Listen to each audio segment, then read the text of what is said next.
ဒီတစ်ချင်းနဲ့ live ဖက်တဲ့တစ်ချင်းတစ်ပုတ်ဆိုပဲအားလုံးကဂျပန်မှာရောက်ပြီးချောနေကြတော့မြန်မာပြည်များမေ့မလားဆိုပြီးတခုတော့စမ်းကြည့်မယ်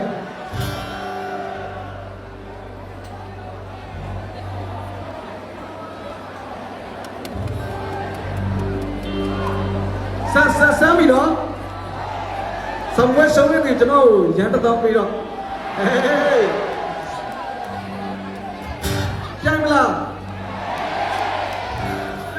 ကဘာမချေ